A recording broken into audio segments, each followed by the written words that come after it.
Greetings and welcome back to Mining Stock Education. I am your host, Bill Powers. If you'd like to engage the show, feel free to reach me at bill@MiningStockEducation.com. Well, I'm checking in with the Junior Miner Junky, David Erfle, for our monthly check-in. And David, welcome back to Mining Stock Education. And as you look at the gold price, we're in somewhat of a pullback right now. But what are the key indicators that you're looking at to determine what might happen next in the gold price? Well, we got the Federal Reserve minutes coming out here today. This is Wednesday at 2 p.m. Eastern time, and we're going to find out what Powell had to say during the last meeting. But he had a speech yesterday, and he talked about incrementally increasing the reserve supply. Buying more treasuries, and basically more QE, but not calling it QE. So the gold price reacted to that, and but I'd like to see the gold price get over 1525 here to see more upside. But also you have to look at 1550 as really strong resistance going back to the last bull market, and we had a close above 1550 on a daily basis, but not a weekly basis. I recall back during the last bull market when the gold price went screaming over $1,900, and I sold a lot of my mining shares, and but I kept a lot as well, probably too much. And I remember saying to myself that 1550 was very strong support. It had been for a couple of years back then. And once 1550 broke in early 2013, that was all she wrote. And the bear market was ushered in swiftly. So it makes sense that this level is very strong resistance as well. So until I see a weekly close above 1550, I think you're going to continue to see consolidation in the sector. Adrian Day has recently said to me in an interview published earlier this week that there are a lot of quality projects and management teams of these junior miners that are just kind of plugging along, but their share price, doesn't reflect the potential value. When we look at some of these juniors, they're trading at the lows of late 2015, early 2016. What would be your comment now about investors that want to jump into the junior gold sector, but they're concerned about their downside? I would say just be very careful, because let's face it, I'd say 80 to 85% of these juniors are not worth investing in. You really have to do your due diligence and make sure you get into the right ones if you're going to bottom feed. Because a lot of these companies, they don't have access to capital. They don't have the management teams that have the access to capital.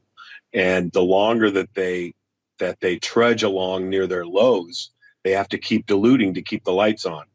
And if you're looking at companies, a red flag is for like a small micro cap junior to only raise $500,000, $750,000. That's like keep the lights on money. You want to see who gets into these placements, the owners, the investors. If there's a mid tier or a major that's taking a strategic placement, you want to make sure that the right hands are getting into the stock, and you want to make sure that the management team does have that access to capital. Yeah, and even some of them that have the access to capital that I've talked to, they've said, Bill, our spending is tight. We're on conservation mode. I've been told that by actually 3 companies in about the last month. Right. Yeah. I mean, that's what happens. And if you talk to these companies and they say that they're in conservation mode, and then they end up only raising the amount that I just mentioned, like 500,000 or 750,000, I mean, that's not a company that I want to invest in. It's pretty much just keep the lights on money. Right now for you, if you're going to invest in a private placement opportunity, what would that look like? What kind of private placement opportunity would intrigue you enough that you would put your capital into it? Yeah, that's a great question, Bill. I've shied away from private placements. I just got into one recently after saying that I wasn't going to do anymore. Some of them, they just look too tempting because as a U.S. investor, they make it more difficult for us. There's something called a legend removal process that takes longer for us to be able to sell our shares after the 4-month holding period.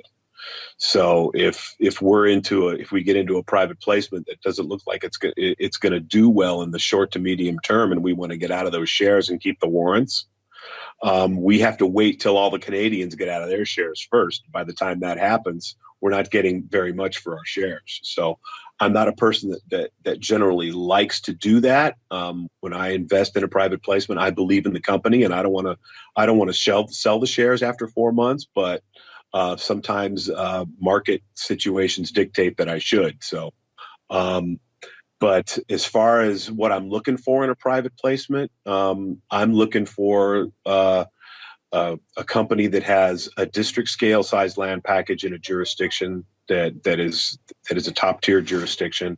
I'm looking for a tight share structure. I'm looking for management that owns a lot of the shares, and I'm going to ask them how much they paid for those shares. Mm-hmm. And I'm also gonna look for who owns the stock already. What's the ownership structure like in the stock?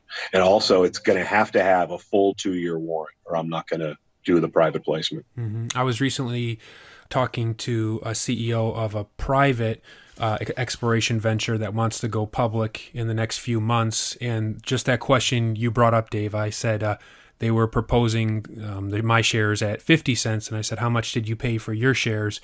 And he said the first round was at a penny, the second round was at 10 cents, and I believe the third round was at 15 cents. So yeah. How can you fully be aligned? And he said, well, I assure you we're not going to sell our shares, but buying my shares at 50 times what you got your initial shares at. Yeah, your assurance doesn't mean that much when I'm paying 50 times what you paid for yours, does it? Yeah, I mean, that's why you really got to be careful, Bill. I mean, even if you're just investing in the shares in the market, not through private placements, you got to talk to these guys, and going to these conferences is the best way to do it. You go to the booth and you say you want to talk to the management, preferably the CEO. You want to look him in the eye and you want to ask him these questions. We'll be right back after this word from our sponsor.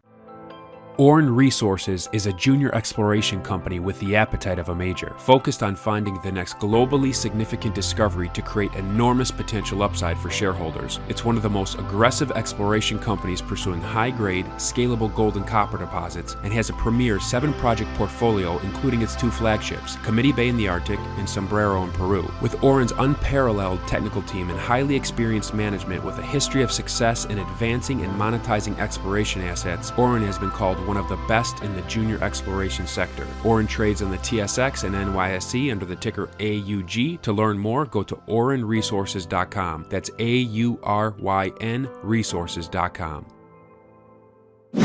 Dave, you invested in a company, Radisson Mining, which isn't the district scale land package and exploration project that you share that you like to look for. Can you talk about why you went? This is a smaller project, but what attracted you to it? Yeah, I'm glad you asked me about that. For number one, it's my favorite jurisdiction. The Cadillac Break in Quebec is my favorite jurisdiction. Number two, they're between 2 very large mines. IM Gold's Westwood mine and Agnico Eagle's LaRonde mine. And Agnico's LaRonde mine goes down over a mile, and it's very high grade. And the O'Brien mine, which is Radisson's project, at one time in the 50s was the highest grade gold mine in Quebec. They were mining over 15 grams per ton. And until they mined a little too close to the shaft, it caved, and that was all she wrote. And nothing has become of that project until Radisson picked it up recently. I also liked who got into the private placement. It was Rob McEwen took some of it, and I liked the terms. The hard dollar figure was about $3 million, and only a half warrant. And the flow through was at a higher price, and I like the fact that the management team owns a lot of shares at pretty close to the share price at the time of the finance, and I like the fact that the retail float is not too large.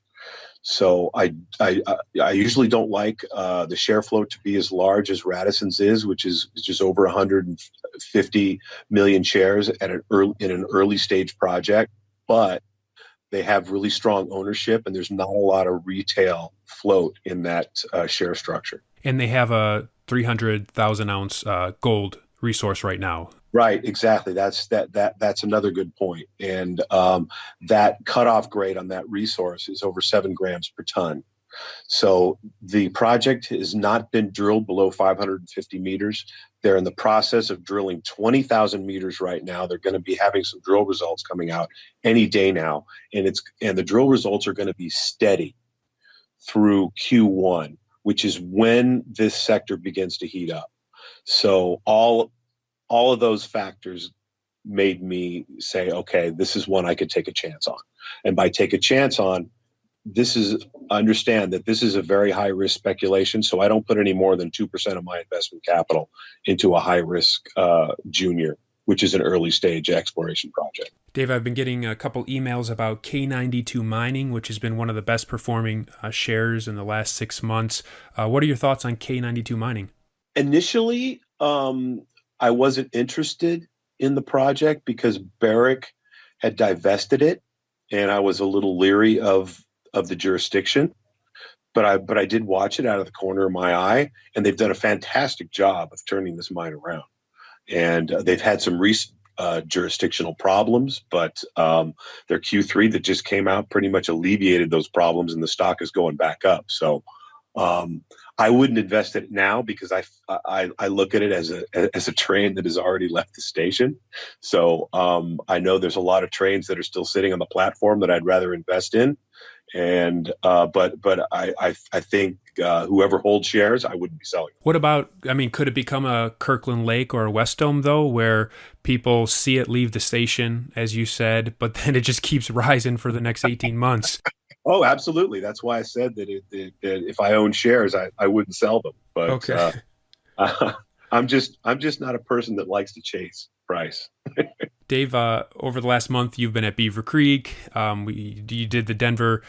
Did you do the Denver conference as well? No. All the companies that I want to speak with come to Beaver Creek. Okay. And that's a long. It's even longer now. They added a day, so it's 4 days. Mm-hmm. And I have a 6-year-old at home that I don't like to be away from very long. So just a 4 to 5 day trip is the longest I like to take, and the Denver Gold Forum really doesn't offer very much for me. Well, then at Beaver Creek and in the conversations you've had since then, what's been the most insightful thing that somebody shared with you in a conversation about the gold sector? Oh, geez. At Beaver Creek, it was all the information I was getting from the buy side and sell side. As far as capital markets are concerned, mm-hmm. I wanted to gauge how the capital markets were feeling about the sector, and they're still very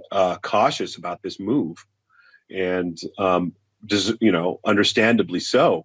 I came away with the feeling that they'd like to see the gold price hold up above that breakout level at least for 2 quarters before they really start opening up the purse strings and going down the food chain to some of these juniors and investing their capital, which is understandable because we had a bear market that was pretty brutal, where we saw the GDX go down 84% from 2011 to late 2015, early 2016, and once we had that bounce in the GDX on January 17th, which lasted about 6 months and went up about 160%.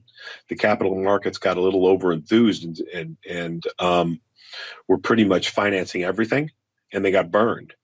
So they would rather see this gold price, this breakout hold up before they get too comfortable in investing in these higher risk juniors. Adrian Day referenced in a recent interview with me that a lot of the mid-tiers that may be looking to add projects are waiting to see what Barrick and Newmont Gold Corp do with their second tier projects that they're going to unload before they buy any projects. Do you think there's any connection or correlation between that activity, that potential M&A activity, and some of these institutional funds that are still on the sidelines but are really taking a close look at the gold sector now?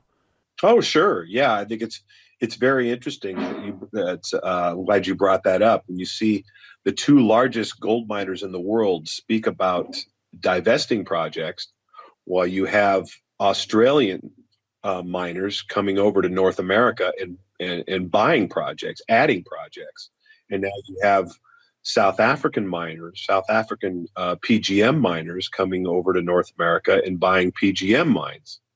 So I mean, they're absolutely gauging what's going to come of this divesting of Barrick and Newmont assets for sure. What about tax loss selling, Dave? As we come into Q4 here, where are opportunities for investors? What should we be aware of? Oh yeah, there's always opportunities in tax loss selling. I mean, the longer these juniors that haven't participated in this move in the gold sector, the longer they wallow down in at lower prices, they're susceptible to tax loss selling.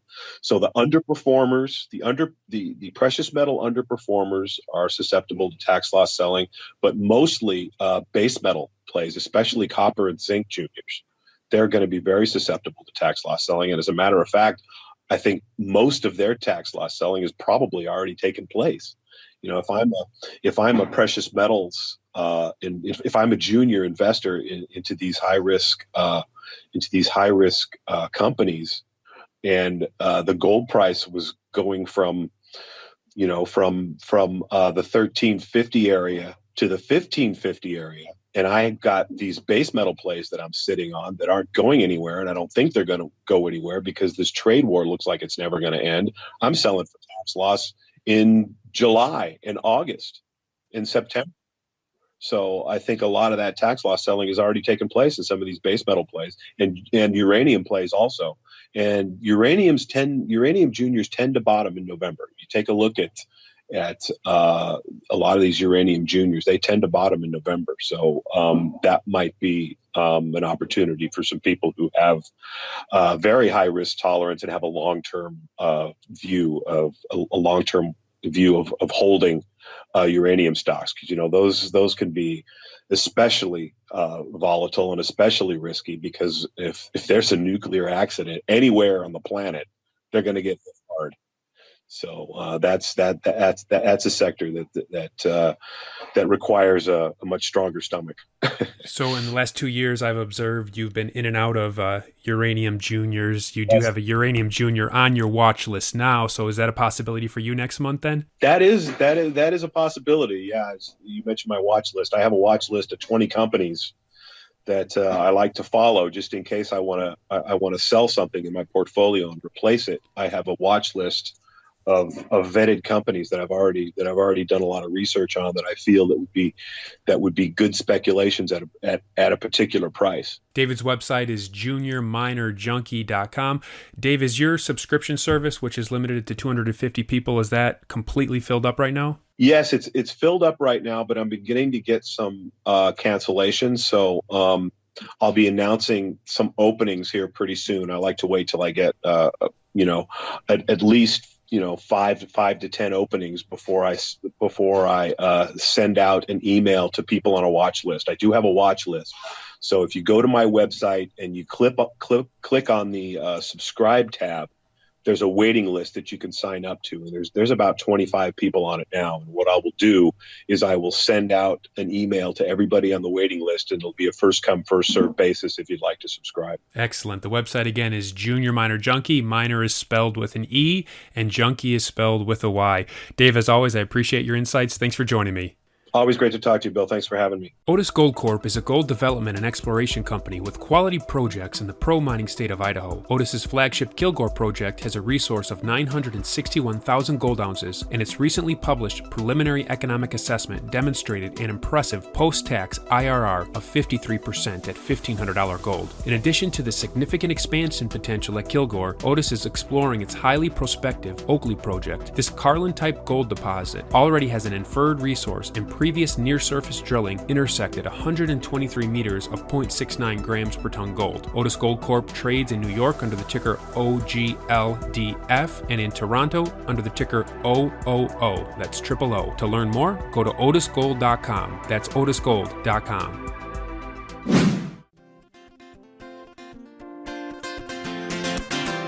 Thank you for listening to this Mining Stock Education podcast. Please subscribe and share with like-minded investors. Visit us on the web at MiningStockEducation.com for more resources on precious metals and natural resource investing. At our website, you can also sign up for our free newsletter for interview transcripts, stock picks, and more.